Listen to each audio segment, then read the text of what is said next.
Olá, irmãos, olá, amigos. Eu sou o Nilson, você está no canal Aí Vem o Noivo, sejam todos bem-vindos. Quero desejar um dia, uma noite, uma tarde abençoada para você que estiver assistindo este vídeo. Caso você não seja inscrito, não conhecia o canal, estiver vendo pela primeira vez, assista nossos vídeos, dê o seu like, compartilhe e se inscreva, se caso gostar do nosso canal. Canal voltado para falar das coisas de Deus, da palavra de Deus, um canal feito para despertamento do povo de Deus e também para louvarmos o nome do Senhor com canções, com músicas, que o Senhor nos abençoa. Hoje eu queria trazer uma mensagem rápida a respeito da advertência que Deus nos dá na nossa vida a respeito de fugir do pecado. E o Senhor tem sempre nos exortado quanto a isso, com a tua palavra. E hoje eu quero trazer algo que eu li. Eu estou estudando o livro de Reis, 1ª e 2ª Reis, estou em 2ª Reis, capítulo 17, e fala sobre o reinado de Oséias, o último rei de Israel. Lembrando que Israel, nesse período era dividida, né? Dividido o reino do sul e o reino do norte. O rei de Israel e o reino de Judá. O reino de Israel, esse foi o último rei de Israel, da parte do norte. E eu lendo o texto, lendo o capítulo 17 e os anteriores, tirando Davi, que foi o primeiro, Saul, que foi o primeiro rei, depois Davi, que foi o segundo rei, Salomão, que foi o terceiro rei, tirando Davi, né, que foi o segundo rei, e Salomão, todos os demais reinados foram reinados que desapontaram a Deus, desagradaram a Deus, porque foram idólatras, levaram coisas que não deveriam levar para o povo de Israel e se envolveram com práticas pagãs e caminharam distante do Senhor. Até que no capítulo 17, fala que Israel é castigado com exílio. Deus perdeu a paciência com o povo de Israel, com aquela parte de Israel principalmente, devido a tamanha idolatria, tamanho pecado que aquele povo cometia. Lembrando que o povo de Israel foi um povo que tinha sido salvo do exílio egípcio, né? Da escravidão no Egito, e com um grande milagre da abertura do Mar Vermelho. E grandes coisas aconteceram no período, né, de Israel, até no período do deserto e tudo mais, os irmãos já conhecem. Mas o povo de Israel sempre foi um povo que foi obstinado a pecar e a deixar Deus, abandonar a Deus. Deus utilizou vários profetas para alertar o povo de Deus nesse período, né? A gente leu no capítulo 1, no capítulo 2, sobre os profetas Eliseu, profeta Elias, né? E os grandes milagres que Deus fez, as grandes coisas que Deus fez. Mas o povo de Israel ele foi se desgastando, foi se dissolvendo com as práticas idólatras, com o pecado e com as práticas sexuais ilícitas, com casar, né, com mulheres que não deveriam, porque o povo de Israel era um povo separado. Eles não podiam se misturar com mulheres de outras nações, idólatras e pagãs, para não misturar a cultura, a adoração a Deus com idolatrias pagãs e etc. E o povo de Israel foi obstinado e não obedeceu. Vários reis passaram e sempre desapontando, desagradando aquilo que Deus tinha colocado para o teu povo. Um povo separado, irmão. Como nós somos servos de Deus, Deus nos colocou numa posição de povo santo. O que significa isso? Santo, perfeito? Não. Povo separado. Um povo separado para adorar e servir a Ele. Então, irmãos, é um alerta que Deus nos dá aqui lendo os textos. Deus fala que esse povo foi levado ao exílio. A gente lendo a história sobre o povo de Israel, a gente vê que sempre o povo era levado ao exílio. É um povo que vivia sendo escravizado por alguém, né? Foi assim na época do Egito, Foi assim também na época de Daniel, quando foram levados à Babilônia e foram dominados por Nabucodonosor. E ali vários profetas alertando, né? Teve Jeremias, que foi um dos profetas que alertou o povo sobre o exílio e ninguém dava ideia, ninguém dava atenção, né? Os próprios profetas Elias, Eliseu. Então a gente vê que Deus tem muita paciência, muita graça e misericórdia com as nossas vidas. Mas chega uma hora, irmãos, que Deus permite que coisas aconteçam na nossa vida porque Ele nos ama. Ah, mas como assim? Deus é cruel? Não, irmãos. Nos dias de hoje, vamos botar nos nossos dias, a gente, aqui voltando um pouquinho, aqui no capítulo 17, fala que o povo de Israel foi levado ao exílio. E o rei da Síria, que dominou, levou um povo que não era israelita, né, para viver em Samaria, né? E levou um sacerdote antigo, porque o povo não tinha cultura de adorar a Deus. O povo era um povo idólatra. E repovoou Samaria. E levou um profeta antigo para poder tentar ensinar o povo, mas eles não conseguiram aprender a adorar somente a Deus. Eles continuavam seguindo e adorando a outros deuses. E Deus manda leões, né? O texto diz que manda leões para devorar as pessoas daquele lugar. Era uma cultura totalmente pagã. E teve um rei, irmãos, que aí já não foi em Israel, foi em Judá, na tribo de Judá, que também tinha suas idolatrias, que ele chegou a queimar seu próprio filho em sacrifício a um deus idólatras. Então, irmãos, a gente percebe o quanto esse povo se distanciou de Deus. E a gente não é diferente, voltando ao que eu estava dizendo, né? A gente não é diferente, irmãos. Hoje a gente diz que serve a Deus, né?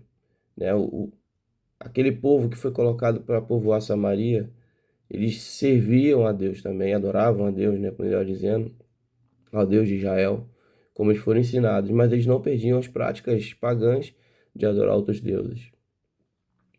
E a gente não é diferente, irmãos. E eu falo a gente porque, incluindo todo mundo, né? Porque hoje eu adoro a Deus, sirvo a Deus. Mas teve um período da minha vida em que eu dizia adorar a Deus, servia a Deus, mas era idólatra. Ah, mas você adorava outras imagens? Não, não estou falando de imagens apenas. Mesmo no Evangelho, irmãos. Eu vivi muitos anos viciado em pornografia. Eu já contei esse testemunho aqui no canal.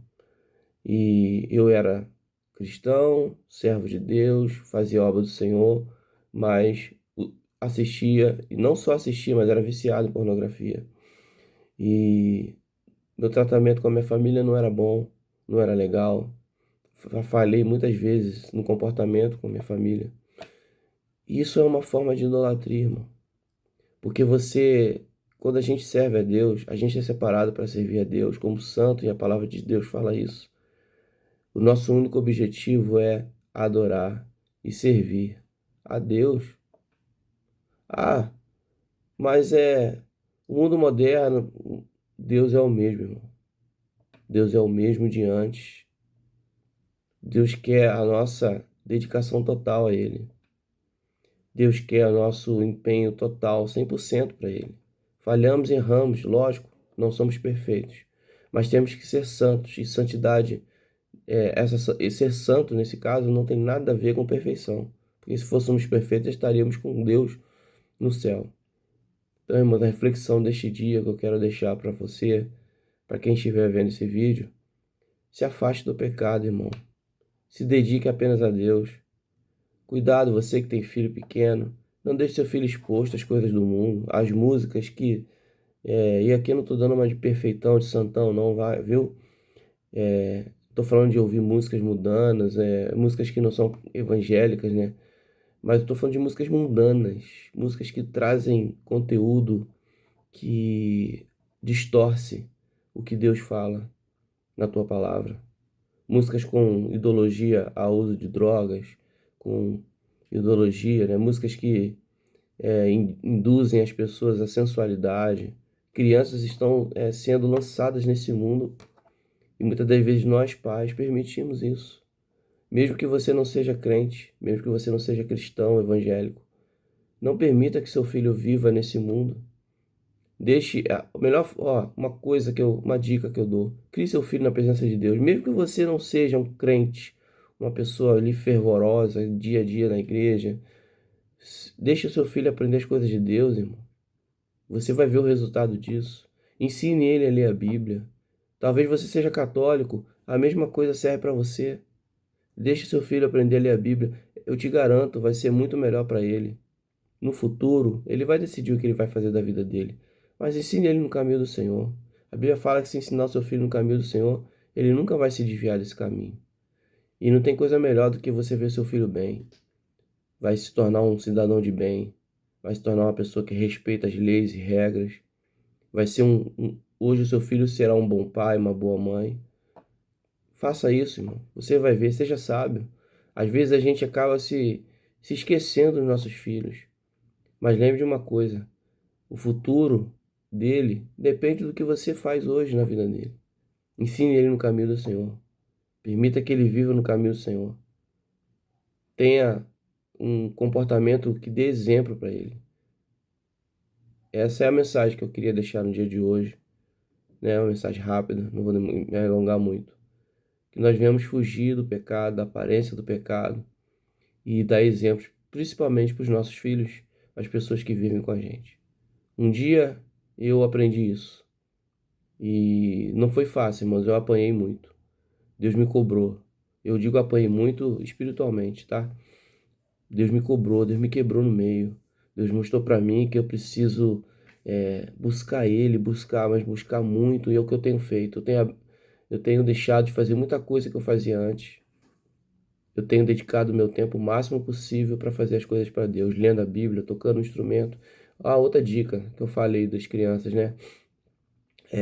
Um exemplo uma ideia que eu vou te dar, você que estiver ouvindo esse vídeo. Além de ensinar ele a ler a Bíblia, andar no caminho de Deus, orar, dê um instrumento pro seu filho. Olha, tem coisa melhor, irmão. Seu filho pequeno, compre um violãozinho de brinquedo, uma bateriazinha de brinquedo, um pandeiro, que seja, algo que seja, que lembre um instrumento musical. Você vai fazer um bem maravilhoso para esse seu filho. Te garanto, viu? Então é isso, irmãos. Eu queria deixar essa mensagem rápida. E para terminar, eu quero fazer uma oração para que Deus abençoe nosso dia, nossa noite, o horário que você estiver vendo esse vídeo. Pai, eu quero nesse momento entrar na tua presença em oração, já porque o Senhor já estamos na sua presença todos os momentos. Mas nesse momento de oração, eu quero entregar essas famílias, essas pessoas que estão assistindo esse vídeo. Eu não sei quem vai ver. Eu não sei as pessoas que vão assistir, se são evangélicas, crentes, se são católicos, se não tem religião, né? Ou se tem alguma outra religião. Eu quero entregar em tuas mãos todos, Pai, para que o Senhor venha, Pai querido, transformar suas vidas, seus lares, seus filhos, para que essas pessoas possam, Pai querido, fugir do pecado, se distanciar do pecado. Eu sei que não é fácil, eu sei que não é simples, mas o Senhor tem um plano, o Senhor tem algo a realizar na vida das pessoas que estão assistindo esse vídeo nesse momento. Então, nesse momento, Pai, eu quero te adorar, te glorificar e entregar todas essas famílias. Estou gravando esse vídeo num domingo pela manhã e creio que hoje, ainda, a vitória vai chegar dentro desse lar. Quero decretar e quero declarar, né? Melhor dizendo, declarar, profetizar na vida das pessoas que estão assistindo que neste dia que o Senhor nos deu, como hoje, que a tua presença vai entrar nesse lar e se manifestar na vida dessas pessoas. Que elas possam crer, que nesse momento estiverem ouvindo essa oração, quem chegou até o final do vídeo e viu essa oração, possa crer que a tua mão está entrando dentro do lar dessa pessoa. E talvez ela esteja passando uma situação difícil dentro de casa. Talvez está passando uma situação difícil de âmbito espiritual, material, ou saúde, ou familiar. Eu quero nesse momento, Pai, clamar ao Senhor que a sua mão possa entrar nesse lar e tocar, e que essa pessoa venha lembrar depois de que o Senhor foi que fez a obra, e se renda aos seus pés e busque o Senhor enquanto se pode achar. Em nome de Jesus eu te louvo e te agradeço neste dia, Pai. Amém. Muito obrigado por ter assistido esse vídeo. E se inscreva, como eu já disse, compartilhe, ative o sininho de notificação e ajude esse canal a crescer na presença do Senhor. Muito obrigado e lembre-se todos de uma coisa: aí vem o noivo.